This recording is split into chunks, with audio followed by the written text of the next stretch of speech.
So I'm going to begin with just a little bit of an introduction on a few different things. I'm going to try to keep it brief so we can reserve most of the time that we have for your questions, your concerns, and I'll do my very best to be able to answer those questions and concerns. Many people don't know that my district actually covers every island in the state.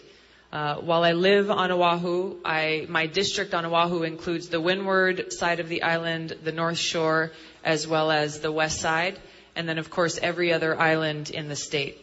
So it's been a great experience over this last week and a half, going and holding town halls similar to this on every island. We have gone everywhere except for Maui, which we will close out this town hall tour with tomorrow evening.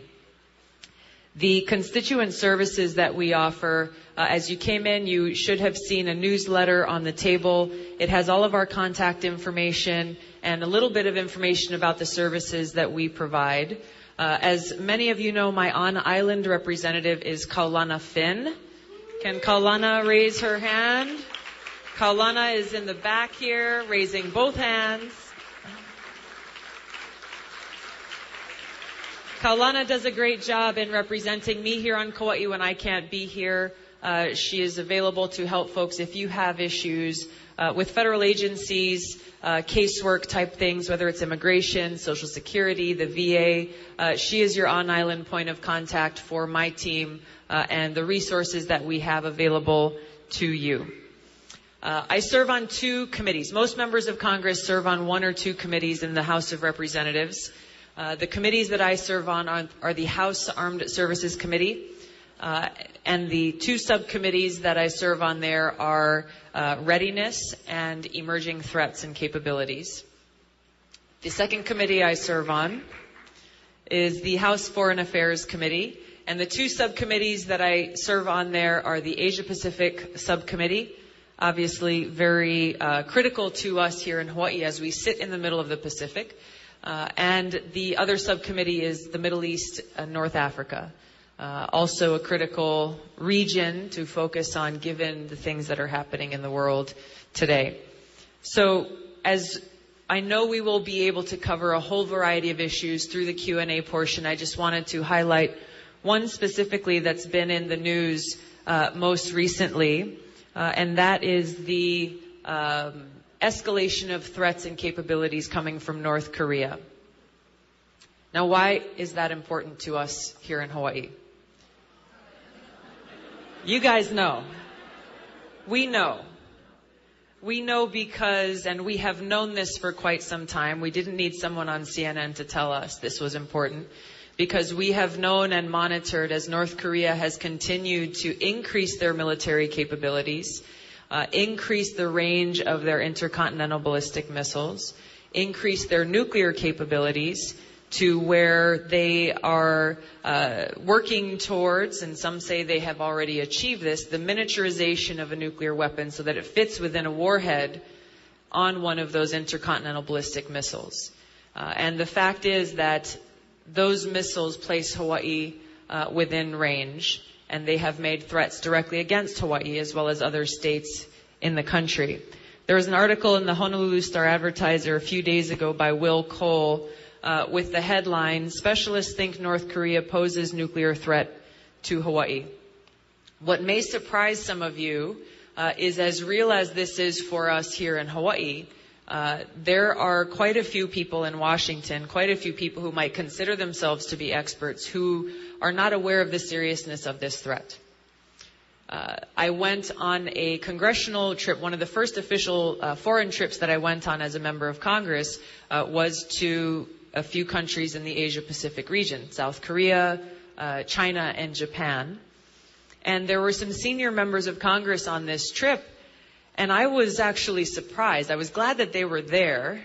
Many of them had not been to the region before. Many of them had not been to Hawaii before. They stopped here for a day and was able to take them around a little bit. But they commented on how big the Pacific Ocean is and how far away Hawaii is from the 48 contiguous United States.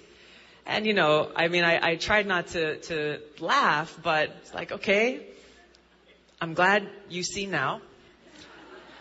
And they further commented, a few of them did not even know of North Korea's nuclear capability. And they were shocked by it.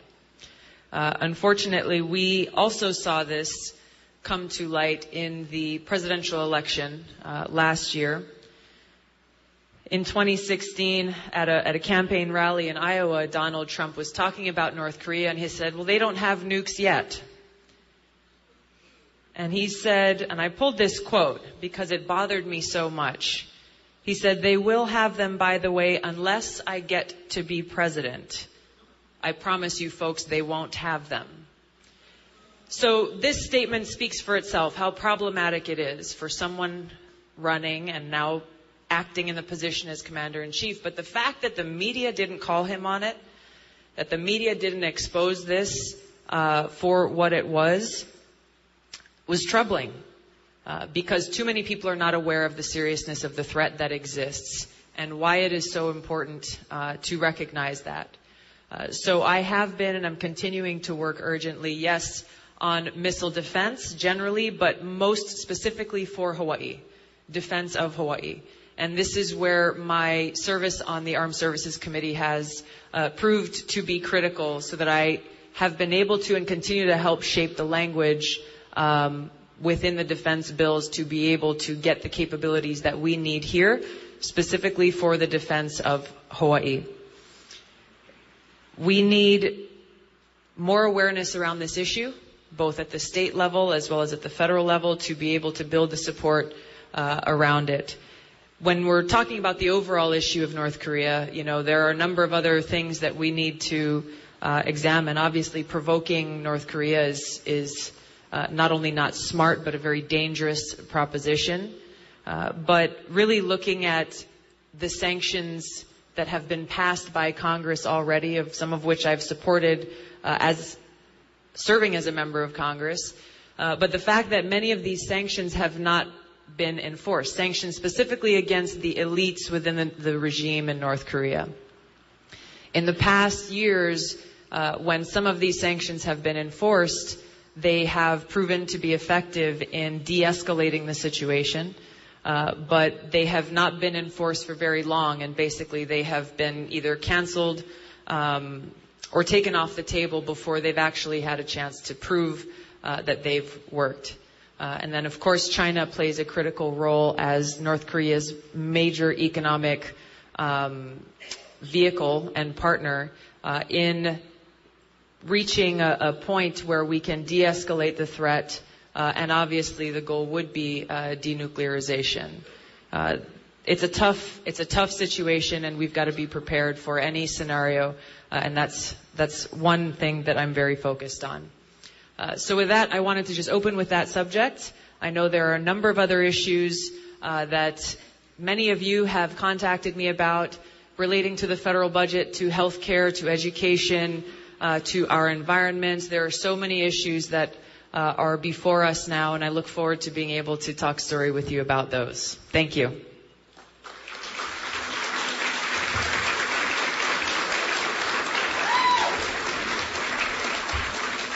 So I just want to go over a couple of things so that we're clear and we're able to successfully get through as many questions and the diverse topics. So you're welcome to submit your questions either in writing, which I have some already, or ask them in person on my, is it stage left of the microphone? Both sides, okay. And if you use the cards for your questions, please be sure to include your name and contact information, as we may not have enough time to get to all of the questions. However, Representative Gabbard's staff will be sure to follow up with her to send a response to each of you via your email or contact information.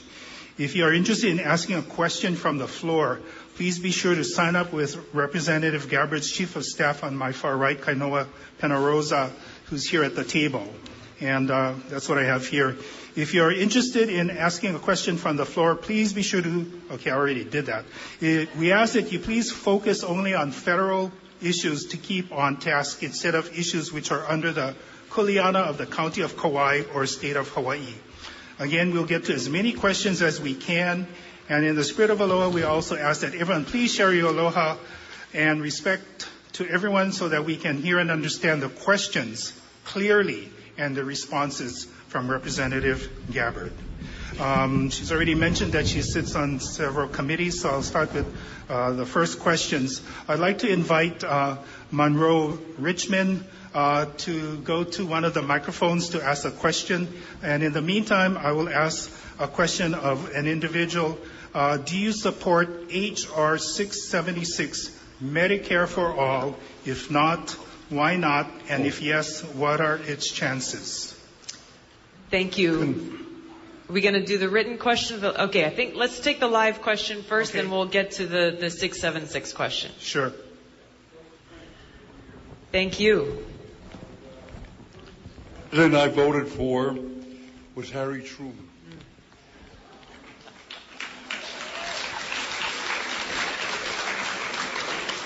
It's been a long time. I've seen changes in the Democratic Party that leave me less than happy. I would like to know from you, what is the moral compass in the future of the Democratic Party? Thank you.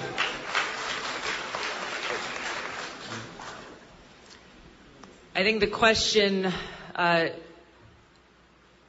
I will pose back to you or generally is, what should it be? Because there's a difference between what it has been, what it is, and where we need to go. The compass of the party, unfortunately, we've seen over the years has been overtaken by, this is my opinion, big money interests, special interests, taking away the heart of the party, which lies within each of your hands if you choose the Democratic Party. We may have some Republicans in the crowd tonight, but really for both parties, I would say. The moral compass of these parties, if they are to be successful, must lie within the people. You know, I was a part of Bernie Sanders' campaign for president last year, and sounds like a lot of you were as well. And you know, I had a chance to hear him give a lot of speeches in different parts of the country, and one of his many famous phrases was about building a movement from the bottom up. And that's really where that moral compass needs to lie, is what is best for the people, how do we best take care of people, serve them, and how do we best take care of our planet? The Democrats have not offered me any hope for the future. You haven't answered my question. What direction do you want to go locally, statewide, nationally, and internationally? Let's start with international. How do we address the problems facing us today? Thank you, sir. That is a huge question that we could spend the entire evening discussing. Okay, well, I've discussed a part of it internationally. We started with North Korea. We're going to get through a number of other topics here. We have a number of challenges before us, locally, nationally, and globally. And it's gatherings like this where we can talk through some of those challenges and the best way to tackle them. And that's why we're gathered here tonight. And I appreciate you all coming out for it. Thank you. Okay, thank you. So I would like to go on to the other question, and that is about support for H.R. 676, the Medicare for All. If not, why not? And if yes, what are its chances? Thank you. For those of you who may not be following this particular bill, H.R. 676 is the expanded Medicare for All bill, of which I am a co-sponsor, and which has grown in support quite a bit recently as more people learn exactly what it is, and as more people have learned and recognized how terrible the bill that the Republicans have recently put forward in Congress is. You know, there was a lot of talk of repealing Obamacare, repealing and replacing Obamacare, and the bill that was just before us in Congress, we actually never came to a vote because there wasn't enough votes to pass it, but the bill that we were being asked to consider was called the American Health Care Act. The problem with it, once you actually got into it and read the bill, is that the bill was not about health care at all. It was a corporate giveaway. You could see the fingerprints of the insurance companies and the pharmaceutical companies all over it, over $600 billion in tax breaks for them, while implementing an age tax on our kupuna. Of course, they didn't call it an age tax, and you had to read it to figure it out, but this bill would have allowed insurance companies to charge our kupuna up to 5 times more in premiums than young, healthy people. It's crazy. It's a crazy thing for anyone to consider that this would be acceptable. What to speak of the hundreds of millions of people whose access to care would have been denied, whose services would have been denied through the drastic cuts to Medicaid. I can't tell you how many people I've heard from here in Hawaii, both individually, those within our community who are the most needy, who need help the most, and who have the least ability to access that help. What to speak of many of our nonprofit social service providers who rely on Medicaid funding to provide those services. The impacts of this bill would have been devastating. It is not over yet. They're looking at trying to retweak and retool the bill, and they'll be bringing it back before Congress at some point, I imagine. But this has created an opportunity for a conversation within our community to say, okay, we can say that's a bad bill, but what's the solution? What's your answer? And I think that this bill before Congress, H.R. 676, puts us on that right pathway towards providing affordable quality care to all people, access to care as opposed to access to insurance. And if you listen to a lot of the debates in Washington, that's what you got to listen carefully, because you'll hear some people say, of course I support affordable access to coverage for everyone. But that's very different than affordable access to care, especially when, you know, in my office, my team and I, we get calls from folks who are in dire situations and who are devastated to learn that while they thought they had coverage, therefore care, they didn't realize that their deductible was something like $10,000, $5,000. Where do you come up with that kind of money? So we've got to be very specific in what we're looking for. I support this Medicare for All bill, and I think it actually needs to be strengthened further. There are a few other pieces of legislation I've signed on to that seek to undermine the influence of big pharma on writing our health care bills. One specifically to allow Medicare to negotiate directly with pharmaceutical companies to bring down the cost of drugs. The VA currently has this ability, and you wonder, why is it that Medicare does not? When you learn that big pharma spends more on lobbying in Washington than they do on advertising, kind of answers your question. We all see these ads on TV, so you can imagine what the dollars are that they spend in Washington. The other bill that Bernie Sanders has introduced in the Senate, and I've co-sponsored the House version of the bill, is one that will allow us to be able to import the very same medicines from Canada, where they're offered at a fraction of the price than they are here in the United States. You know, these are life and death situations for many people, where they're having to make very difficult choices. And that's where, both in our community and in Washington, we have to keep the conversation focused. It's turned into this partisan football issue of Democrats versus Republicans, rather than saying, how do we help keep people healthy and take care of sick people who need help? Because this is something that is central to every one of our families and every one of our communities, whether it's here in Hawaii or across the country.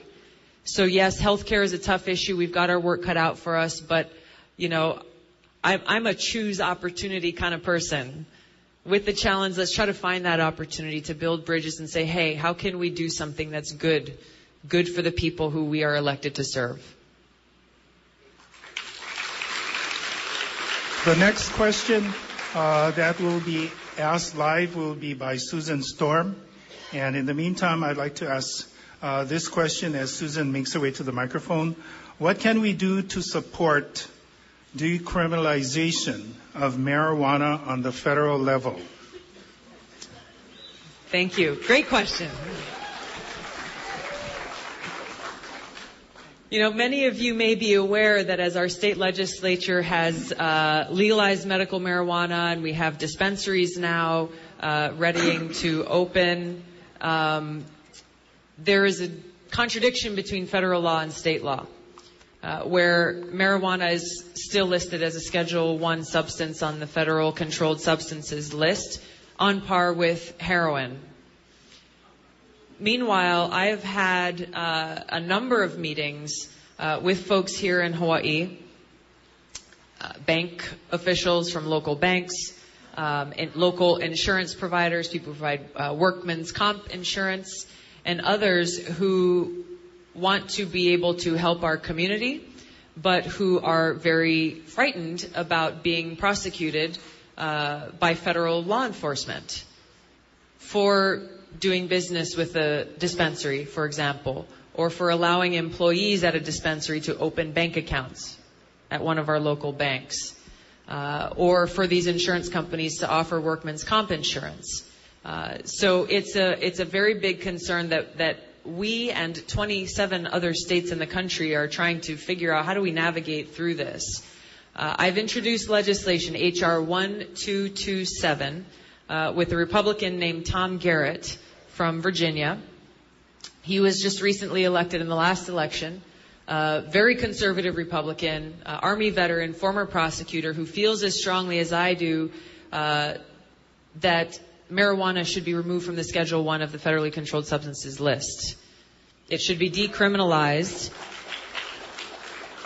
so that we can take away this contradiction, so we can address the cost within our communities of this law that makes, frankly, no sense, where we're turning people into criminals, ruining their lives, tearing families apart for the use or possession of a substance that has been proven time and again to be far less dangerous than alcohol.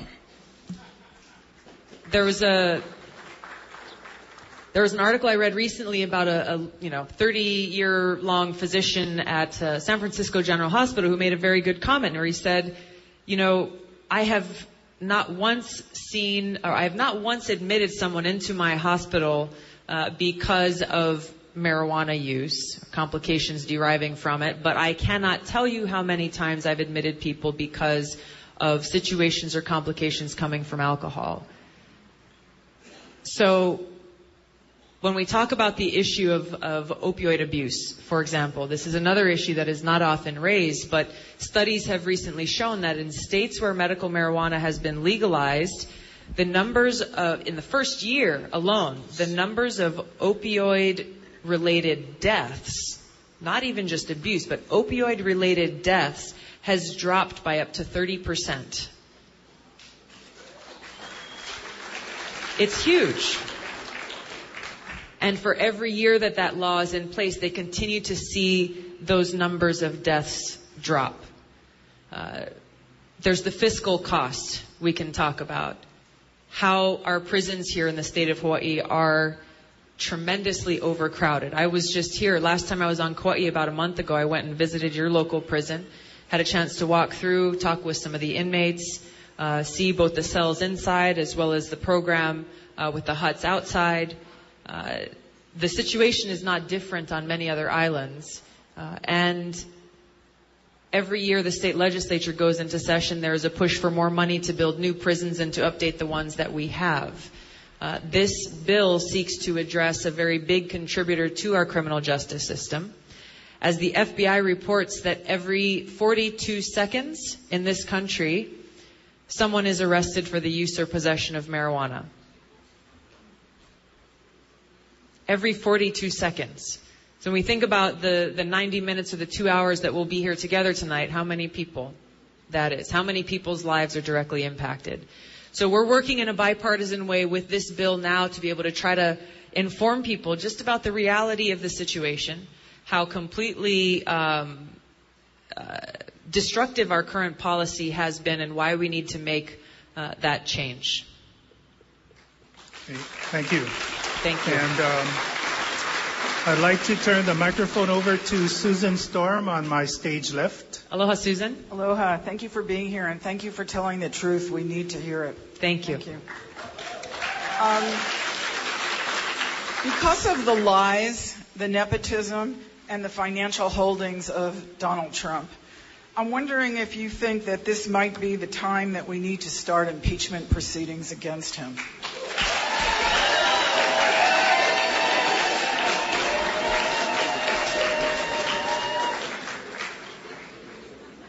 Agree with that. Is there anything you can do in the House to get that started? And if you don't agree, what would he have to do to get you to the point where you thought it might be time? Thank you very much, Susan. I'll be honest with you. I am learning more and studying more specifically about the legalities and the articles of impeachment. This is a conversation that has come up in numerous circles across the state.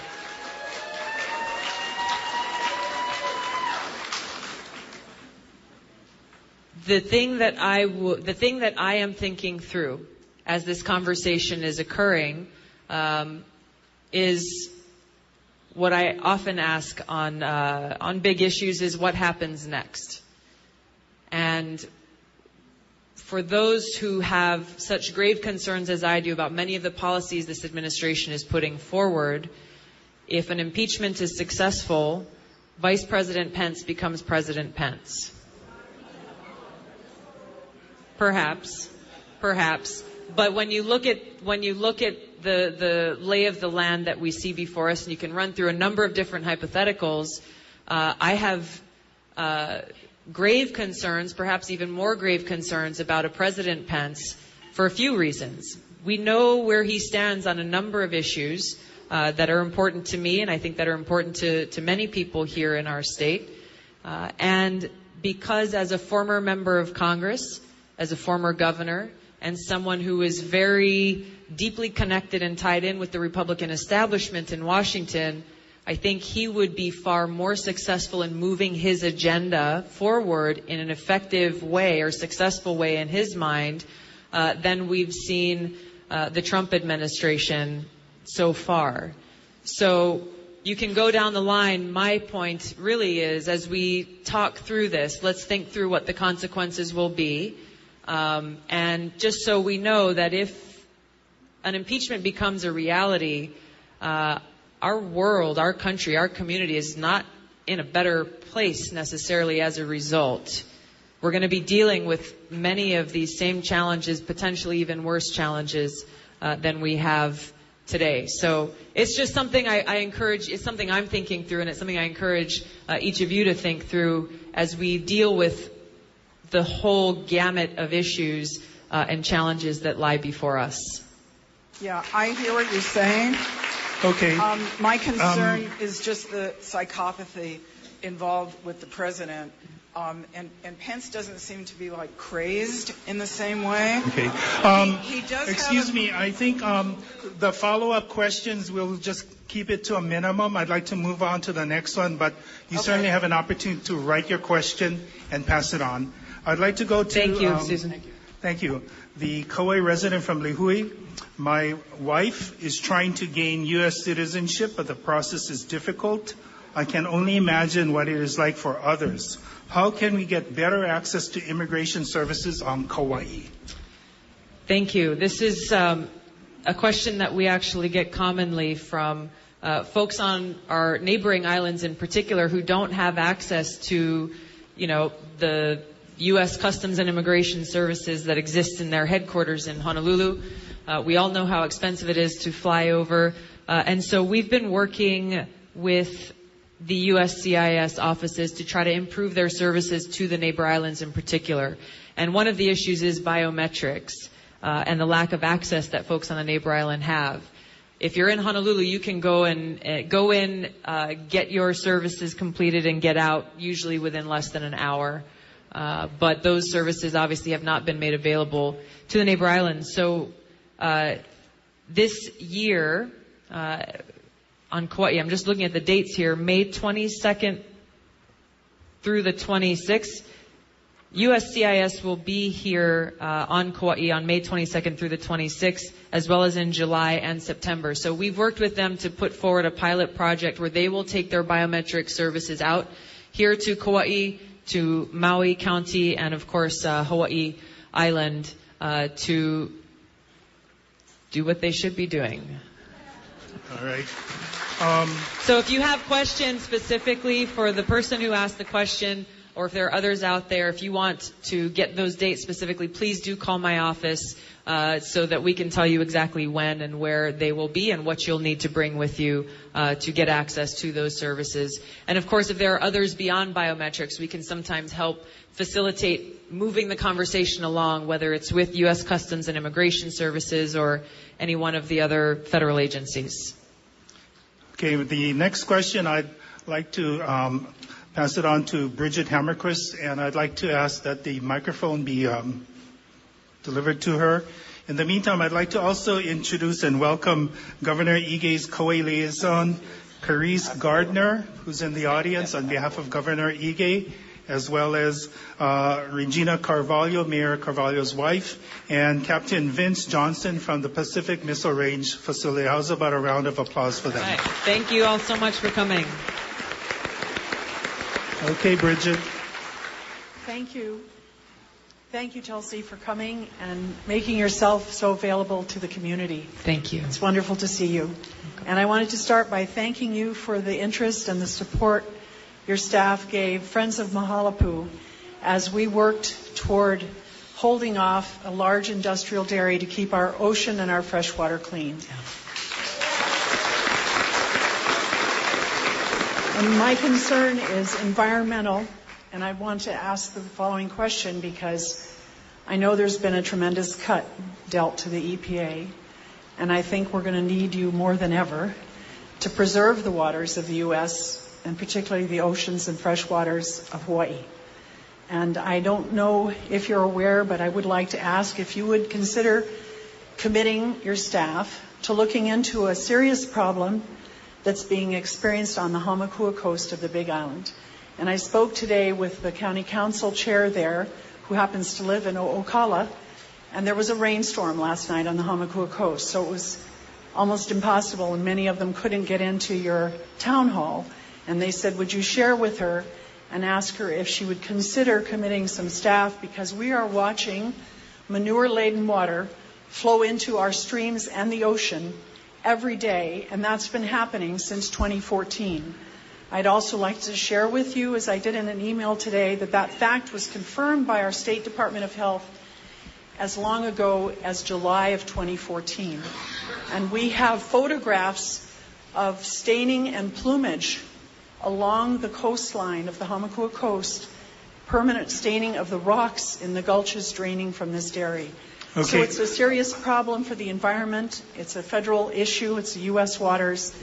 And if you could assist in that regard, there's a lot of us who love our ocean and our drinking water. We'd appreciate it. Thank you. Thank you. Thank you.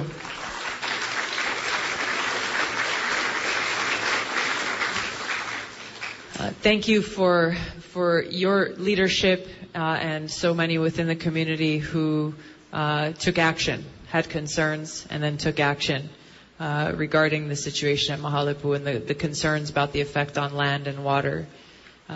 The issues that have been raised with regard to the proposed cuts to the Environmental Protection Agency are very concerning, given how deep the cuts are and how it would very directly impact a lot of the protections that we have for years, I think, taken for granted here in our state. It's something that I am grateful to have learned and appreciated from a young age, but just the fact that when we talk about protecting our aina, and when we talk about protecting our oceans, our water, this is a way of life that we appreciate here. in this beautiful state. It's part of our culture. You know, I was brought up with the message of treating our planet as Mother Earth with respect and with a heart for being a custodian and caretaker rather than someone who is there just to abuse and use. And that's what we need to, I think, focus on as we try to bring people together around the issue of environmental protection. This is another one of those issues that often turns into a political football in Washington. But when it comes right down to it, again, break it down to families and communities. We all want a clean, safe place to live for our families today and for future generations. So how do we accomplish that? The budget cuts in Washington are something that we're going to have to work through and we will fight against. But I think also we need to look at what can be done here locally. This is something I was taught in the military. You plan for the best case scenario and the worst case scenario and whatever happens in between. And if many of these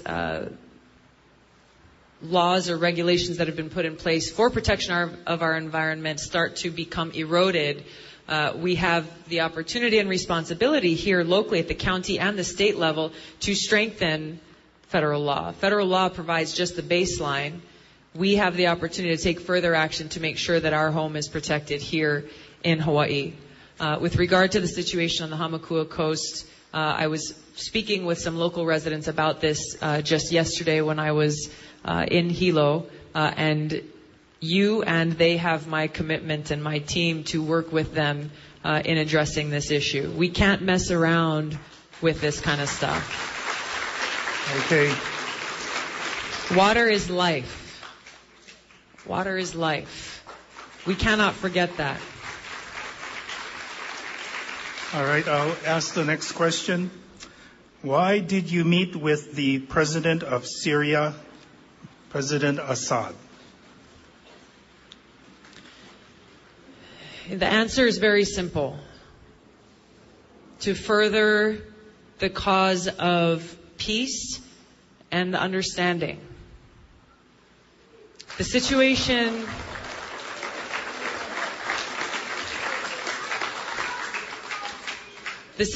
in Syria is devastating and real for the Syrian people. The suffering that they have gone through and continue to endure as a result of this regime change war that's been waged there now for years is real. It's not a political conversation for them. It's not an ideological debate for them. It's a basic question and issue of survival. I've met with people while I was there. Religious leaders, leaders of the political opposition, students, professors, small business owners, peoples whose lives have been completely devastated. A young girl who shared the story of her family, of her father being gunned down before her very eyes, of the torture that she herself endured. She wasn't interested in politics. All she wanted was an end to this war so that the remaining members of her family, so that her little brothers and her mother could one day return to their home. Their family was a well-to-do family. Her father was a sheep herder. They lost everything. They are proud people who want to be able to rebuild their lives and see their country return to stability and to peace. In order to achieve that peace, in order to further that cause, we can't achieve that just by sitting in a room like this and talking about it amongst friends. It means we have to have those tough conversations. We have to have those meetings with people who we may disagree with, who may be our adversaries, in order to accomplish that. I'm committed to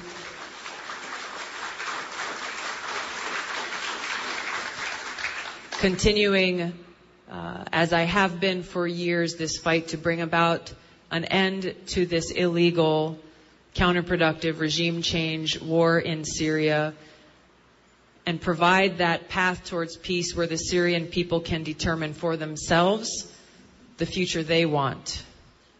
They don't want the United States or any European country or Saudi Arabia or Turkey or any other country telling them what they should choose, what kind of reforms they should have, who should lead their country. They want to make that decision for themselves. And they should have the opportunity to do so. You're listening to KKCR Hanalei, KAQA Kilauea. Ray Katana to the mic. And in the meantime, I'd like to ask this question, which is, how can we address expensive airline fees?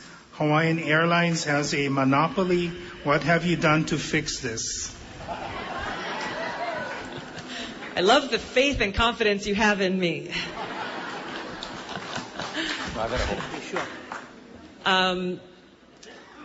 Just recently, in the budget that was put forward by the president, there is yet another passenger fee increase that's being proposed that's quite sizable. So the already expensive tickets that we are seeing here are at risk of becoming even more expensive. Our Hawaii delegation, this is something I've worked with Colleen Hanabusa, Brian Schatz, and Mazie Hirono have worked together, along with our Alaska friends, both in the House and the Senate, Republicans. We've introduced legislation that would exempt Hawaii and Alaska from these fee hikes and increases for the very reason that we are wonderfully unique from the 48 contiguous states. We don't have the option to jump in a car and drive to another town or city to go to school or go see a doctor, take care of immigration concerns, any one of a number of issues. We can't catch a train, we can't catch a bus, we've got to fly. So as two states that already have a federal designation that's called Essential Air Service designation, we should be exempt from these fee hikes and increases because this is the only option we've got. So there are a whole host of contributors as to why our airline prices are so expensive, but this is one area on the federal level where we're seeking to try to tackle this issue. Thank you. Ray? Yes, Tulsi, how's it? And aloha. Aloha. Hi, my name is Remy Katanya. I'm from Puhi, and I'm concerned about working people's issues. I'm glad you were with Bernie because he's for the working class. And that's why I voted for you, yeah? Thank you. Because you are for the workers. But one of the issues that's really big for working class people, especially those of us that are in unions, is HR 785, which is a so-called national right to work law. Okay? Because what the Republicans want to do is smash unions. Now, I'm sorry, without the unions, we're not going to be having livable wages or decent working conditions. 22% of the workforce in Hawaii is unionized. And what this thing is going to do is that if workers don't want to pay dues, we still got to represent them. Yeah? And it's going to really weaken our organizations, and we won't have the right to bargain for decent wages and working conditions. I'd like to hear your position on this, please. Thank you. Thank you. Thank you for that important question. Thank you. I have been and continue to be supporter and defender of our labor union's right to collectively bargain and organize, and have been very public in my opposition to that legislation, to right to work, that undermines those fundamental rights for people within our communities. Short and sweet. Okay. The next question, before I go to that, I'd like to ask Julie Hayward to step to the mic. At the same time, I'd like to introduce Council Member Joanne Yukimura, who's here in the audience. Thank you. Aloha, Joanne. And this question is, what can be done to protect educational funding for minorities, such as Alaska Native, Native Hawaiian, and Asian American Pacific Islander funding in the Department of Education? Thank you for the question. This is One of the other areas, we talked about the EPA, but this is one of the other areas under this new proposed budget that is under serious attack. I had a chance to meet with Superintendent Matayoshi a few weeks ago in Washington when she and all of the other superintendents from across the country gathered there. They had a meeting with the new Secretary of Education, DeVos, and they had an opportunity to ask her questions. But Kathy Matayoshi came and shared with me what some of the direct implications of the proposed cuts would be for us here in Hawaii. A few, and there's quite a long list, but a few of the ones that she raised included a complete cut of all funding for teacher education and professional development. For teachers who are such incredible public servants, who don't get paid nearly enough, who are overworked and challenged, to take this away is really a slap in the face to those who are empowering our next generation. Other things cut completely: after school services. Complete cuts. There are a number of other titles that are at risk and threat, some in particular that deal with minority communities and those who have special needs. Again, those who need help the most are being threatened with these proposed cuts. So that's the dire situation. On the positive side, just last year, Congress, the House of Representatives and the Senate actually passed a very strong and very good bipartisan education bill. Something that doesn't happen, unfortunately, very often.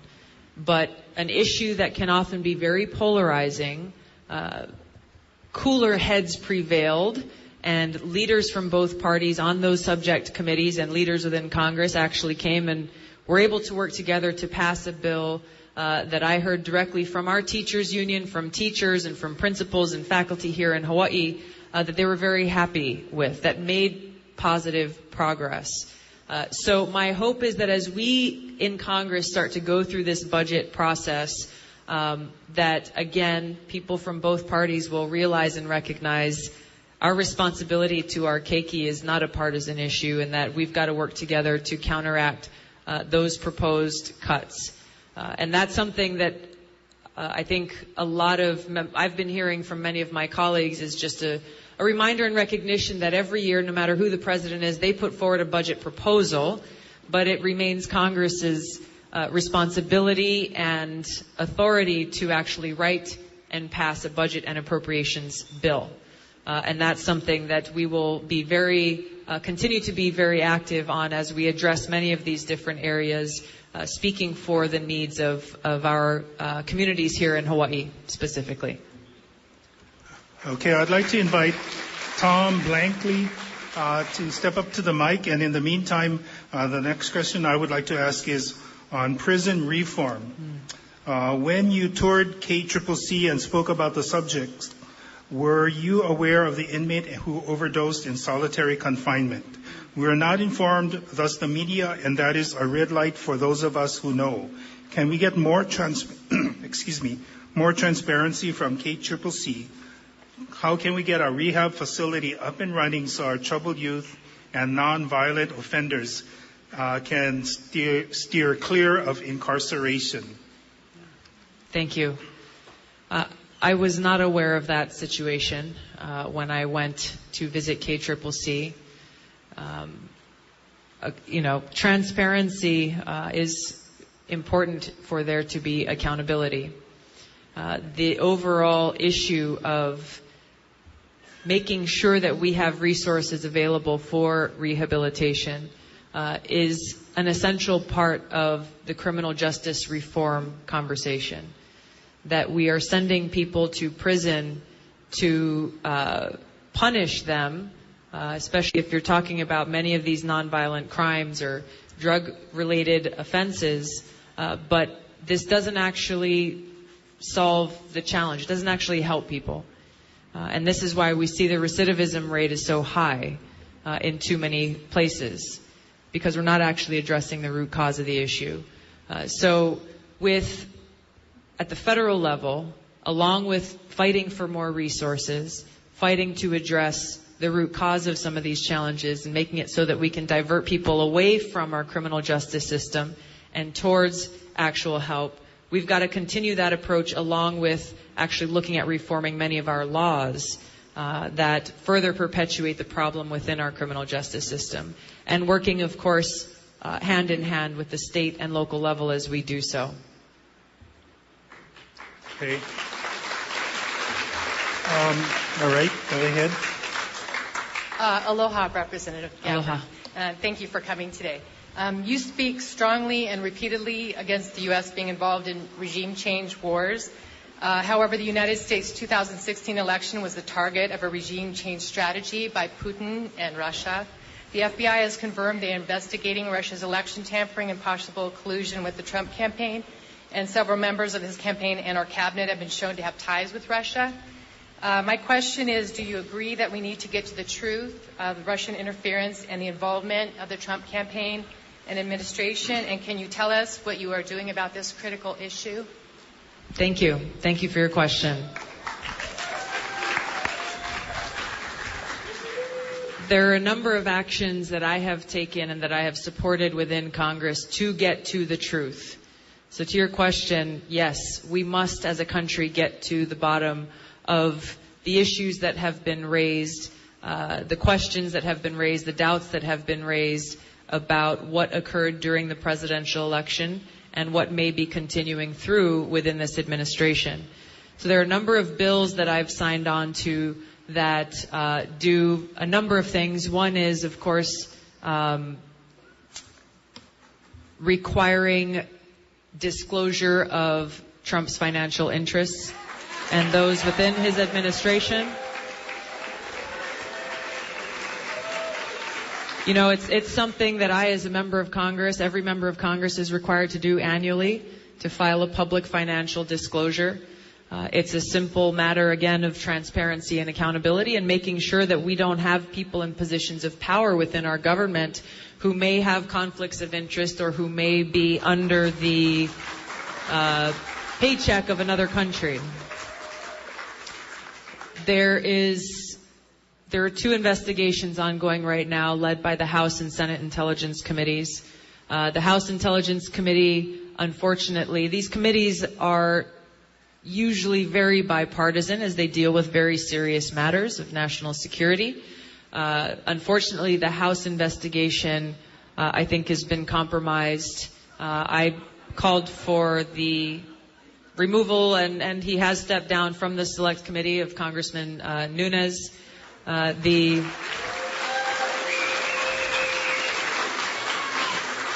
Senate committee, from what I can tell, at least what's being reported, appears to be continuing to take this investigation seriously in a bipartisan way so that the outcome of their investigation will be credible. But the bottom line is we need to make sure that the leaders in our country are not compromised and that they are acting in the best interest of the American people, first and foremost. So we've got to get to the bottom of exactly what happened so that we can determine what action, if any, is necessary to ensure that that integrity is not compromised. Okay. I'd like to call James Armstrong to the mic, and I'll, in the meantime, ask this question. What will you do to address the rising cost of prescription drugs and the poor coverage provided by Medicare for prescription drugs? Thank you. Important question. I'm not going to take too long on this because we talked about a few pieces of legislation that I've already signed on to.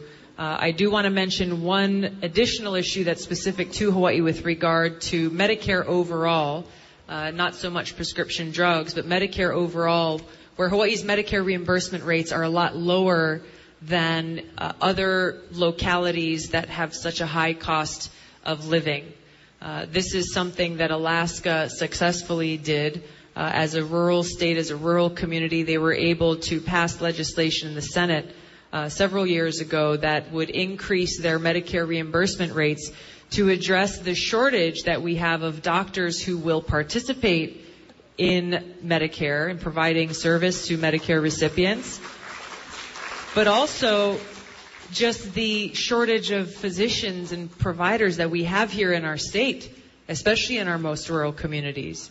So this is an issue that we are continuing to work to try to address, to make sure that Hawaii has parity with other states and communities that face similar challenges that we have, so that we can attract and actually keep healthcare providers who will provide services, especially to those who are on Medicare.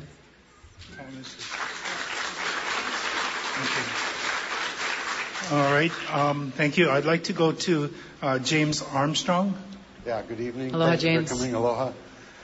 I just want to thank you for representing us all in Washington, and please. Thank you.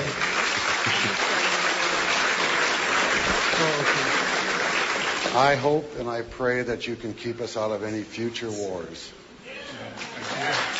That's my biggest concern, is the people that have fought in the past wars or in the present wars that are coming back, wounded, disabled veterans that aren't getting they're getting the care. A lot of it, medical isn't as a problem as it was before, but getting their benefits straightened out. And without the right benefits, they're not given the care.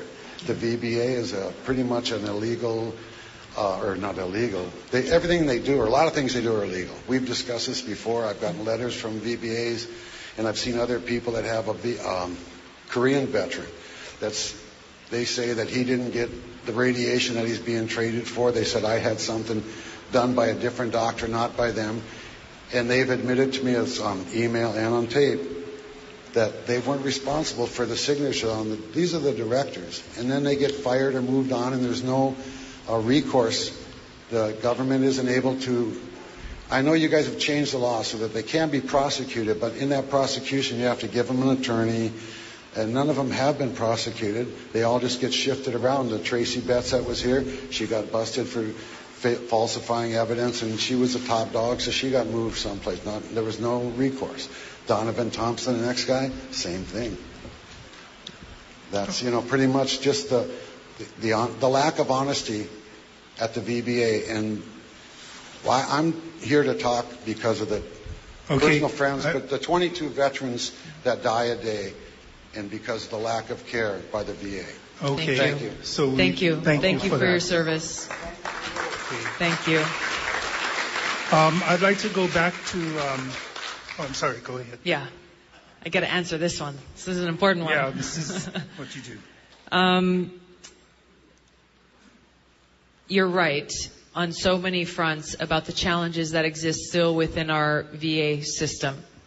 It's a system that unfortunately has been deeply broken for a very long time. And even as, unfortunately, many times people simply try to throw money at the problem, it doesn't actually solve some of the systemic challenges and issues that exist that have caused these problems not only to continue, but to continue to grow. There are a few pieces of legislation that I have either co-sponsored and passed or voted for within the last several weeks, as well as within the last couple of years, that deal with some of the specific issues you raised with regards to personnel.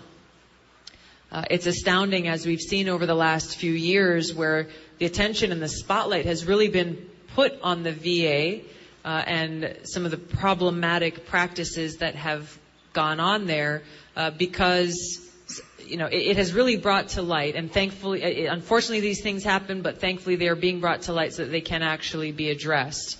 I think many of us are familiar with the fact that Hawaii had the unfortunate distinction of having the longest wait times in the country for veterans to see a doctor for the first time.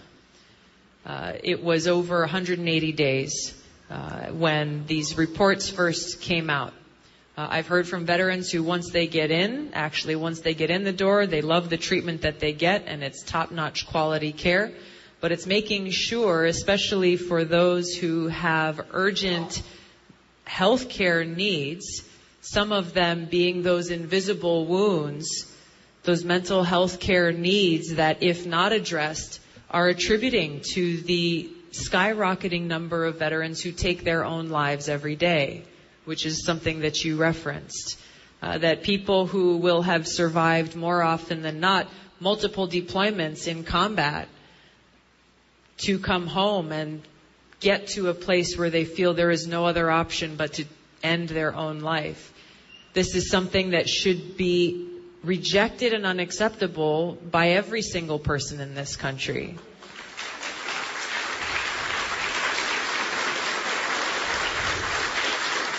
So I'll just mention a couple, and there are a number. If you want more details, feel free to contact us. But just in the last couple of weeks, we passed a bill called the VA Accountability Act that provides more flexibility to the Secretary of the VA to actually fire and remove bad actors within the VA.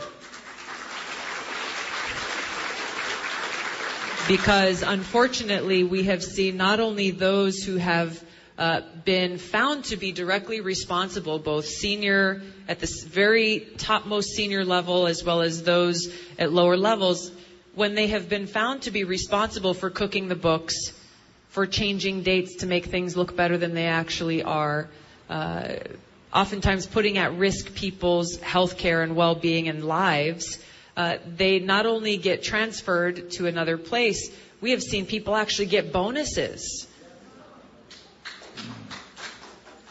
There was other legislation that I co-sponsored, that would eliminate those bonuses for those senior level employees until the VA can show that they've got their act together.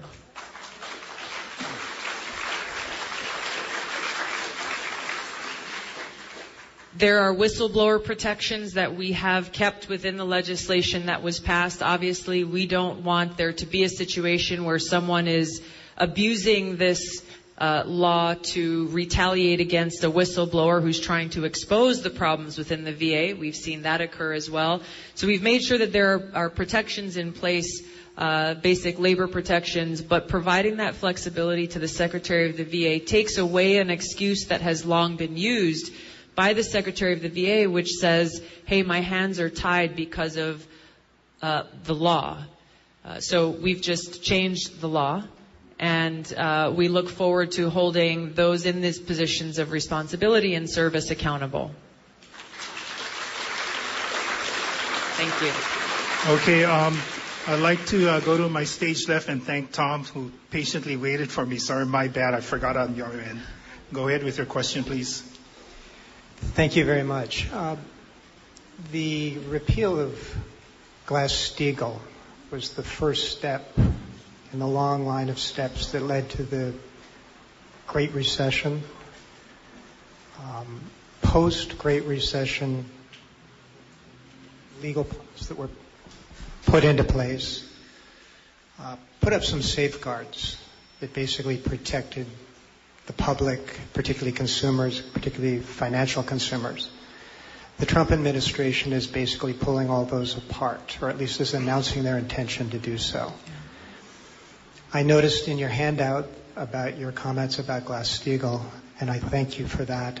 But more importantly, I'm assuming that your position is that we need to maintain the integrity of the laws that basically are protecting consumers and protecting our financial institutions. That seems to be a minority party position, not a majority party position. What can a minority party do to reenact the safeguards that need to be in place? Thank you for this important question. I'm actually surprised that this is our 6th of 7 town halls in the last 10 days or so, and this is the first question that we've gotten about Wall Street reform. So thank you for bringing this up.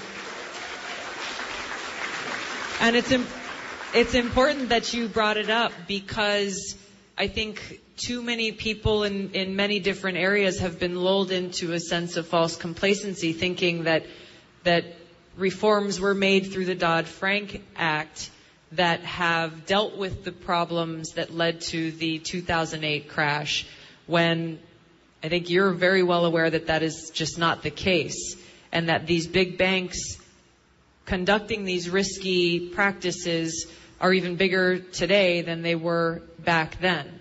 So the risk has not been removed. Yes, I strongly support reinstating Glass-Steagall.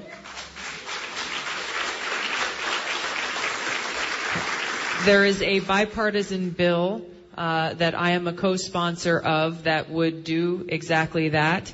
I'm going to call out a Republican congressman, Walter Jones from North Carolina, because he is a bold and courageous fellow who has taken a position that many in his party have not taken.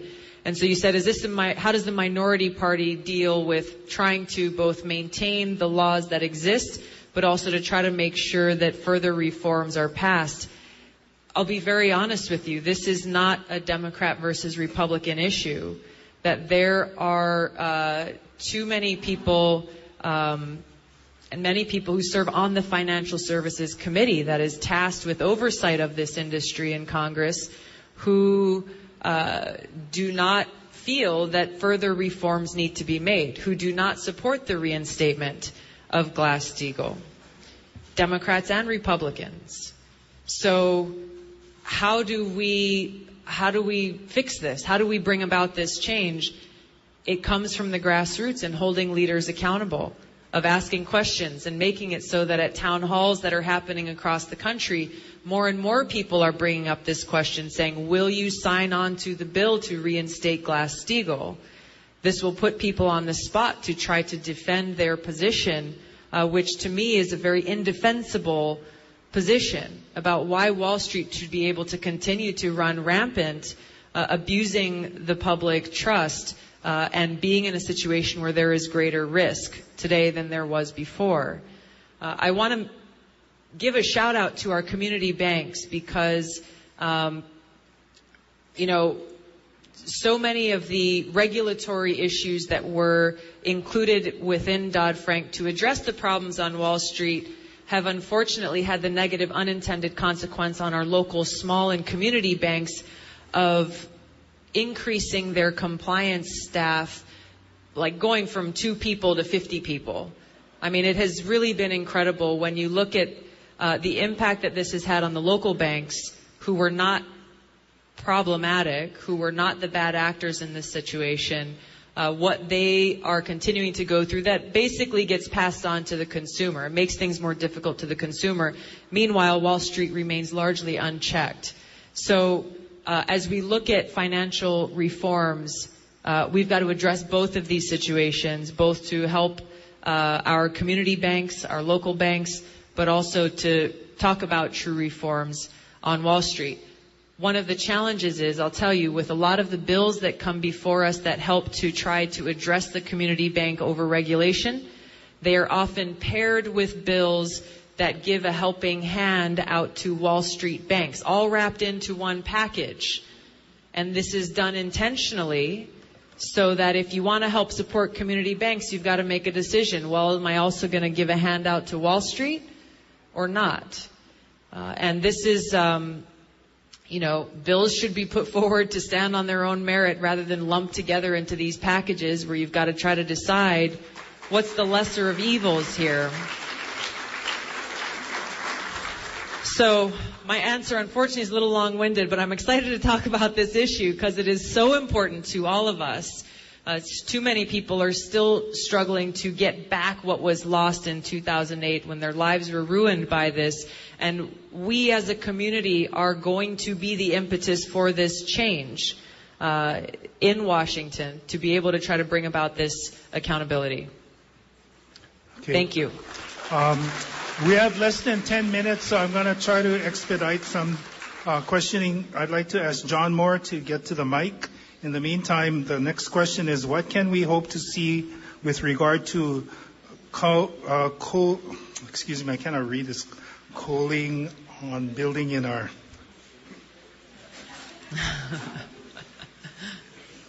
In the meantime, I failed miserably in the beginning as I was thanking people. Can we give Randy Francisco a big round of applause, please? Excuse me, this local brother can read this, but it's very simple. What can we hope to see with regard to coalition building in our current Congress that would bring...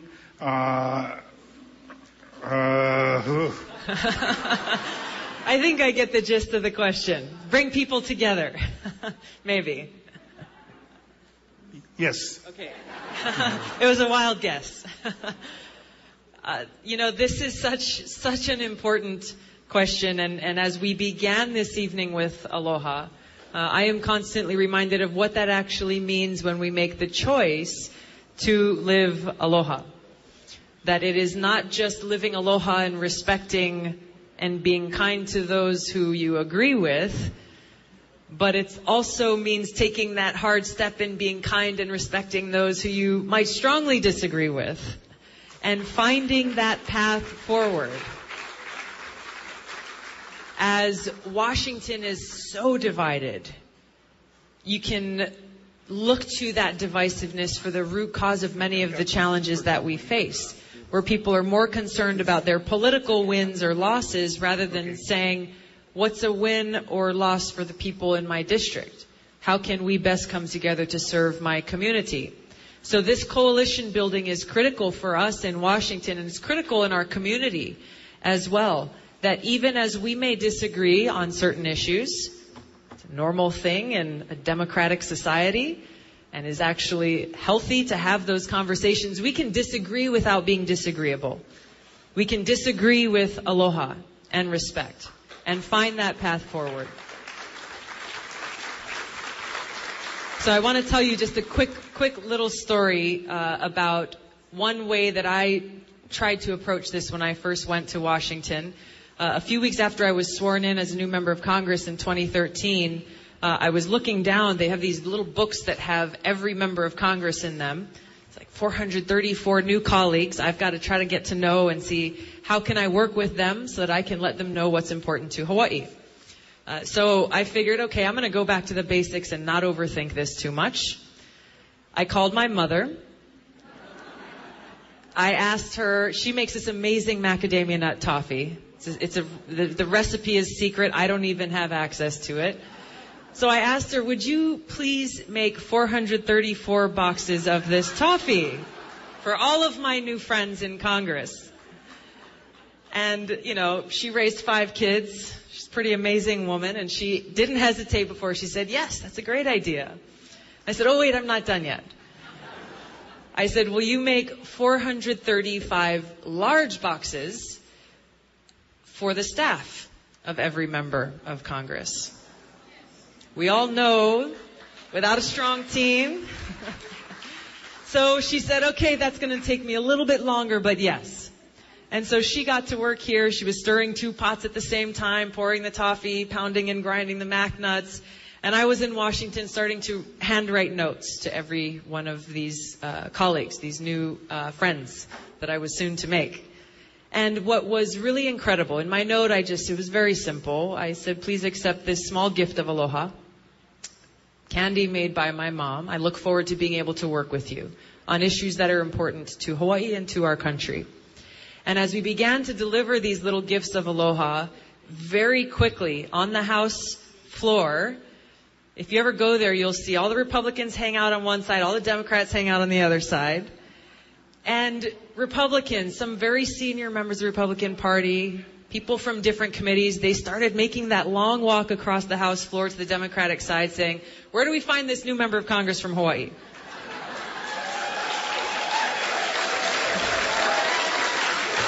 And when they did, more often than not, they said, oh my gosh, that candy was so good, I ate it all. I got to get more to take home to my husband or wife. But most importantly, they said, tell me about what's going on in Hawaii. I serve on the Transportation Committee, the Appropriations Committee, the Environment Committee, the Armed Services Committee. Tell me about what's important to you and tell me how I can help you. I look forward to working with you. So that tiny, small, little gesture went such a long way in that coalition building, in building those relationships that last, that withstand the test of time. When you can begin with aloha, you can begin with respect in that common place, then even as you have those tough conversations, you can find those issues of common ground. This is what has allowed me to be an effective servant for you in Washington, to pass legislation that many deemed was impossible to pass or too tough to pass, dealing with Native Hawaiian education, dealing with veterans, dealing with healthcare and other issues, because of those relationships where rather than people slamming the door in your face, without even having that conversation, they say, okay, let's talk story. They don't say talk story, but in their own way. They say, let's have a conversation. Tell me why this is important and tell me why I should support it. And that is the key for us to be able to try to bring Washington back to a place that is more focused on how do we best serve the people who hire us, who elect us, rather than how do we in one party beat the other party up, because everybody loses in that proposition.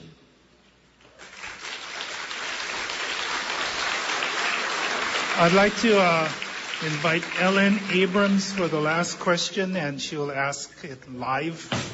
Oh. Oops. You okay? Oh, okay. All right. Oh, I'm sorry. Go ahead and ask your question. I'm sorry. And then we have Ellen afterwards. My name is John Moore. Aloha, Tulsi. Nice to see you. Today I'm here on behalf of the Kauai Community Coalition, which grew out of all the neighborhood associations of Kauai. We came together this year helping the county develop a better general plan, and we tried to think of what better can we do for all of Hawaii and all of our island. And one of the federal issues that came up was an act that was passed in 1920 known as the Jones Act, which severely increases the cost of living to all of us in Hawaii. And with all of our federal representatives here today, we'd like to question whether the utility of the Jones Act has long outserved its purpose. I know Senator McCain was also a couple of years ago trying to pass something to reduce this so that we could have more competition, which would reduce the shipping costs to everything that comes in and out of Kauai. Thank you, Tulsi. Thank you, John, for your question. This is an important issue that often comes up every couple of years during election time in particular. It's a law that has been in place, and I have been a supporter and continue to be a supporter of this law for two reasons. One is because of the support it provides for domestic American labor, American workers. That can't be understated. The second reason is one related to national security. What is not often known is many of these ships that are built and manned in America are often commissioned during times of conflict or war to be used for the purpose of transporting goods or troops at a time of need. Because our fleets are not large enough, when you have those times, again, when for national security reasons you need more than you have, these civilian ships are often commissioned in that way. What to speak of ensuring the security of our ports. Saying that, as you mentioned, this law was passed in the 1920s. I think a community dialogue is always healthy. And if there are suggestions or things of how to address some of the issues here locally, I think it's an important conversation to have. But recognizing, to me, what I think are the two core pillars of why the Jones Act is still relevant today. Another issue is you mentioned the contribution that the Jones Act has to our high cost of living. The unfortunate thing that has stopped the addressing this point from moving forward is the fact that there haven't been any credible studies that really point to that really break down exactly the factor that the Jones Act has in our high cost of living. I think there's been one report that I'm aware of that has given the range of the factor that the Jones Act contributes somewhere between like 0 and 15 or 20%, which is not, that's not helpful. So this is an issue that I think is important for us to continue to talk about, but those are the two major reasons why I've supported and continue to support the Jones Act. Thank you. And this is the final question. As we have a tight schedule at 8, those of you who want to stop by and say hello, we'll just form a line here. And at 8 o'clock, she will leave to go to the airport. Mahalo, Congresswoman and Major Gabbard, for the Stop Arming Terrorists bill. Thank you, Ellen. I don't understand why in Congress they wouldn't sign the Stop Arming Terrorists bill. It seems to me a no-brainer. And my question is, why would they be against a bill that makes it so we're not using our taxpayer dollars to fund these terrorists? Thank you.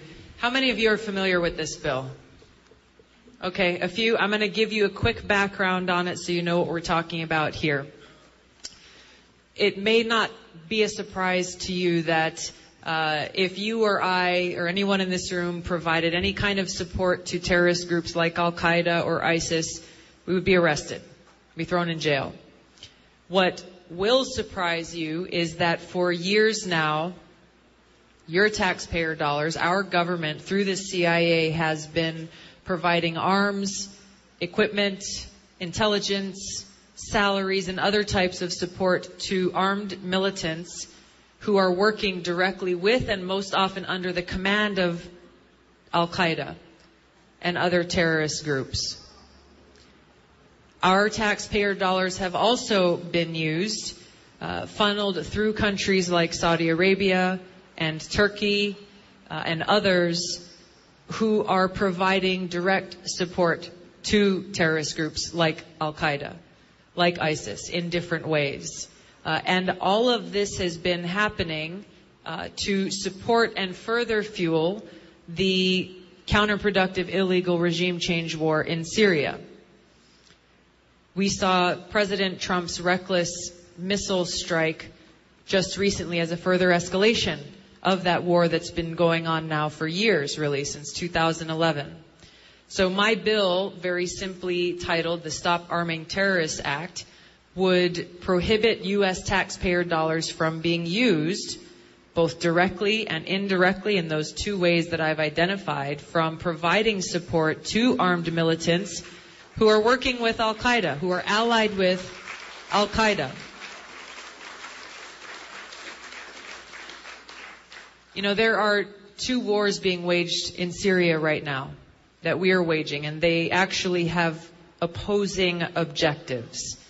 The first is the war that I've talked about here tonight, this counterproductive illegal regime change war that the American people and Congress have not authorized. This is a war that has cost the lives of hundreds of thousands of people, has caused millions of people to flee their homes as refugees, the destruction of their communities and their country, what to speak of the fact that it has directly strengthened terrorist groups like Al-Qaeda and ISIS. Which leads to the second war we've been waging, which is to defeat these terrorist groups. So when you understand that these two objectives are opposing, it makes no sense. And this is why I introduced this legislation, to put an end to this madness of how your taxpayer dollars are being used, and to end this counterproductive regime change war. The second war, the war against ISIS, Al-Qaeda, and others, is a serious one that we have to win. These terrorist groups do pose a threat to our safety and security. Al-Qaeda did attack us on 9/11. We've got to take this seriously and dedicate those resources there. But we've got to recognize that the trillions of dollars that our country has spent on regime change wars, from Iraq to Libya and now in Syria, need to end. These wars have caused more suffering for the people in these countries, not less. These trillions of dollars have been taken from our communities here at home, where they are desperately needed to rebuild our infrastructure, to strengthen our schools, to help our teachers who are teaching our keiki, to strengthen our healthcare system. Every single domestic issue that we've talked about here tonight, it comes to resources more often than not, and not having enough. And that's why sometimes when people say, Tulsi, why do you talk about Syria? Why do you talk about what's going on in these other parts of the world? It's because we all have to recognize the cost of these regime change wars and how it has and continues to directly impact our ability to invest and rebuild our communities right here at home. We can't afford to do both.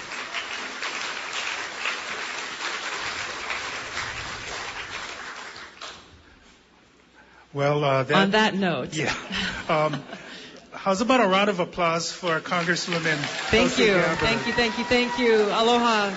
And since you're all standing, we'd like to finish the evening with Hawaii Aloha from where you are. We don't need to make a circle. We're just going to sing Hawaii Aloha from where you are. Thank you so much, Representative Tulsi Gabbard. Please stand, hold hands across the aisle. And Maikai, please close it over here. Maikai.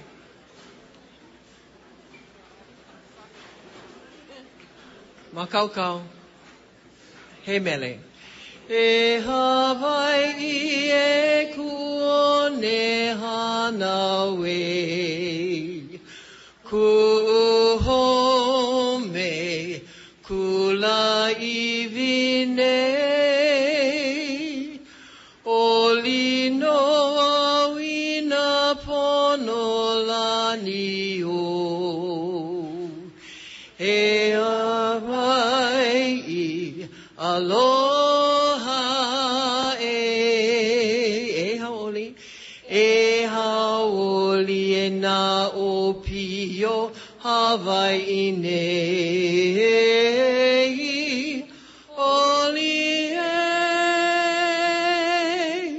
oli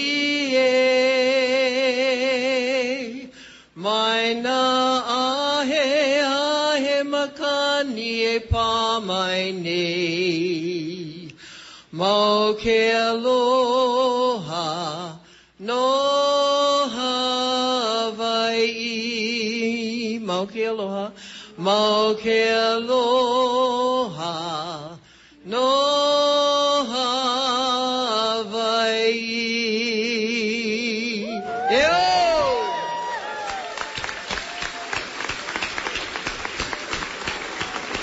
Thank you so